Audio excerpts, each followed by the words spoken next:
America में ही खास तौर पर क्यों इजरायलियों को निशाना बनाया जा रहा है, इसी पर बातचीत करने के लिए मेरे साथ मयंक जुड़ गए हैं। मयंक, ये बताइए कि ये दूसरा और बहुत जल्दी अमेरिका में बड़ा हमला हुआ है जिसमें कई लोग घायल बताए जा रहे हैं और एक बार फिर से फ्री फिलिस्तीन के नारे लगे हैं और इजरायलियों को निशाना बनाया गया। देखिए, पिछला जो हमला हुआ था वो 21 मई को हुआ था, जहाँ पे जो एम्बेसी है इजराइल का, जो दूतावास था, वहाँ पे बाहर दो अधिकारी बाहर निकल रहे थे जिनके ऊपर हमला हुआ था और उन दोनों की उसमें मौत हो गई थी। और ये 21 मई की घटना थी जिसमें 30 साल का जो है रॉड्रिक्स, जिसको है गिरफ्तार किया गया था। अब बिल्कुल उसी तर्ज पे देखिए, हमने जब पिछली बार अपना वीडियो बनाया था तभी हमने ये बात कही थी कि अब हो सकता है कि आने वाले समय में इस तरह के और हमले देखने को मिले। और देखिए, बिल्कुल वैसे ही होता है। अमेरिका के कोलोराडो में एक रैली हो रही थी जिसमें बहुत सारे ज्यूज शामिल थे, यहूदी शामिल थे, जो कि फिलिस्तीन में जो इजराइल के बंधक हैं उनके पक्ष में जो है ये रैली हो रही थी।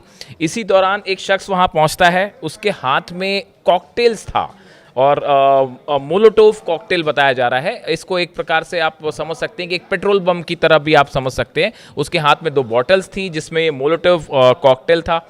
इसमें वो आग लगाता है। आग लगा के जो प्रदर्शन कर रहे हैं लोग, उनके ऊपर उसने हमला किया आग से, जिसमें 6 लोग बुरी तरह से झुलस गए हैं जिनका हॉस्पिटल में इलाज चल रहा है। अब देखिए, ये जो प्रदर्शन हो रहा था, ये रन फॉर देयर लाइव्स नाम का एक ग्रुप है अमेरिका में, कोलोराडो में, जहाँ पे जो है वो रैली हो रही थी और इसमें जूस शामिल थे। इसी दौरान ये शख्स पहुंचा जिसका नाम बताया जा रहा है सोलीमान, मोहम्मद साबरी सोलीमान, 45 ईयर्स का है। इसके बारे में जो अभी बात में जानकारी सामने आई है कि इसने पहले वीज़ा के लिए अप्लाई किया था, अमेरिका में सिटीजनशिप के लिए भी अप्लाई किया था, जो कि रिजेक्ट हो गया था उसके बाद। लेकिन अब ये कैसे अमेरिका में रह रहा था, इसकी अब जांच हो रही है। फौरी तौर पे जो बात निकल के सामने आ रही है वो ये 2-3 चीज़ें बात सामने आई हैं कि इसने जो हमला किया, उस हमले में इसने नारे लगाए फ्री फिलिस्तीन के, जैसा कि आप बता रही हैं कि फ्री फिलिस्तीन के इसने नारे लगाए और जियोनिस्ट जो शासन है उसका अंत होना चाहिए, इस तरह के नारे लगाए। अब देखिए, इससे 2 बात सामने आ रही। पहली बात तो ये कि FBI ये मान के चल रहा है कि भाई ये एक आतंकी हमला है और ये टारगेटेड टेरर अटैक था और उस शख्स ने जो है जानबूझ के और फिलिस्तीन के और गाज़ा में जो कुछ हो रहा है उसके लिए, उसके समर्थन में ये हमला किया है। अब देखिए, बड़ी बात फिर से वहीं पे आके खड़ी हो गई है कि क्या ये शख्स किसी बड़े संगठन से, हमास या किसी और संगठन से जुड़ा हुआ था, या इसने खुद मोटिवेट होकर ये हमला किया है। ये एक बड़ी चुनौती है जो अब अमेरिका की सुरक्षा एजेंसियों के सामने खड़ी है कि आखिर ये कैसे पता लगाया जाए और इस तरह के हमलों को कैसे रोका जाए। ये एक बड़ी जो है वो चुनौती सामने खड़ी हो गई है। FBI के जो डिप्टी डायरेक्टर हैं डैन बोंजिनो, इनकी तरफ से कहा गया है कि शुरुआती जानकारी के आधार पर वैचारिक नफरत से प्रेरित आतंकवादी घटनाएं लगती है और जब सबूत साफ होंगे तो हम आपको पूरी जानकारी देंगे। तो अब ये जिस शख्स ने ये हमला किया है, इसके बारे में पूरी इसकी हिस्ट्री निकाली जा रही है कि ये कौन था, ये कैसे अमेरिका में रह रहा था, क्या ये किसी आतंकी संगठन से जुड़ा हुआ था। लेकिन देखिए, ये बिल्कुल वैसा ही हो रहा है जैसा रॉड्रिक्स पिछले हमले के मामले में हुआ था। बिल्कुल, देखिए, अगर आप किसी संगठन से जुड़े होते हैं तो उनको पकड़ पाना, उनको ट्रेस कर पाना आसान होता है, लेकिन अगर ये चीज़ें इंडिविजुअल होने लगे, खासतौर पर फ्री फिलिस्तीन के नारों के साथ, हालांकि इसकी भी जानकारी यही हो रही है कि अमेरिका आना चाहता था, अब कैसे आया, कहाँ आया, तो जांच का विषय है।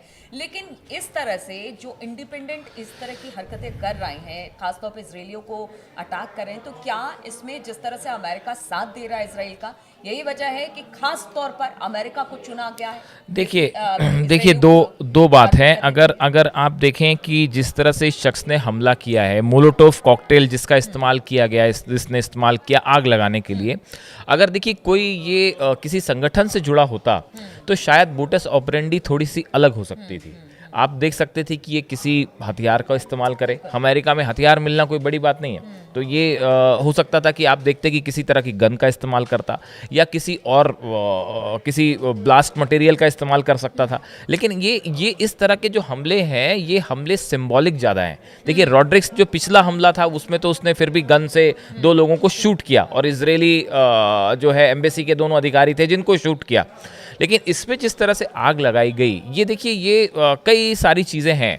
एक तो हम अगर आप नोटिस करें, कुछ एक्सपर्ट्स ऐसा कह रहे हैं, कुछ अभी फैक्ट नहीं है, कि जब पिछली बार देखिए इजराइल में बड़ी ज़बरदस्त आग लगी थी, उस दौरान पूरे फिलिस्तीन का सोशल मीडिया इस बात से भरा हुआ था कि इस तरह के हमले आप इजराइल में और करिए, इसराइल में इस तरह के जो है आग लगा दीजिए, इस तरह की बातें फिलिस्तीन में सोशल मीडिया में बहुत ज़्यादा वायरल हो रही थी। और इस तरह से कहा गया कि जो हमास है या हमास के समर्थक हैं, उन्होंने इस तरह की बातें सोशल मीडिया पे पोस्ट की थी कि भाई फिलिस्तीन में आप अपनी कारों में इसराइल में आप अपनी कारों में आग लगा दीजिए, घरों में आग लगा दीजिए। तो क्या ये घटना, क्या उसी से किसी तरह की प्रेरणा थी? ये आग लगाने वाली जो बात है, ये थोड़ा सा डिफरेंट तरीका है जो इस शख्स ने अपनाया। अब इससे पूछताछ हो रही है। अब देखिए, क्या इसका किसी संगठन में हाथ था? अभी एफबीआई की तरफ से इतनी बात कही गई है कि भाई ये तो साफ है कि इसका मकसद था ज्यूज को, यहूदियों को निशाना बनाना। इसने फ्री फिलिस्तीन के नारे लगाए, ज्यूनिस्ट जो है शासन का अंत होना चाहिए, उस तरह के नारे लगाए। तो ये तो साफ है कि इसके निशाने पे यहूदी थे। लेकिन क्या ये किसी संगठन से जुड़ा था या नहीं जुड़ा था? बात नंबर एक। बात नंबर दो, इस तरह के हमले अगर अमेरिका में और होते हैं तो इसको कैसे रोका जाए? ये एफबीआई के सामने भी बड़ी चुनौती है, सीआईए के सामने और इजराइल के सामने भी, कि कैसे अपने नागरिकों को और क्या हम ऐसा सुरक्षित मान के किया चलें जाए। कि अमेरिका में इस तरह के हमले एक तरह से, जिस तरह आपने कहा कि सिंबॉलिक है, बाकी जगहों पर भी चिंता का विषय बिल्कुल, है। पूरे यूरोप में खासकर, पूरे यूरोप में खासकर देखिए, ये जो लोग इसमें घायल हुए हैं वो लोग थे जो इजराइल के समर्थन में रैली कर रहे थे। अब देखिए, इसमें कई सारी चीज़ें हैं कि अगर इजराइल की तरफ से खुद ये वार्निंग जारी की गई थी अपने नागरिकों को लेकर कि भाई अगर आप किसी भी तरह का किसी भी ग्रुप एक्टिविटी में शामिल होते हैं तो सतर्क रहिए।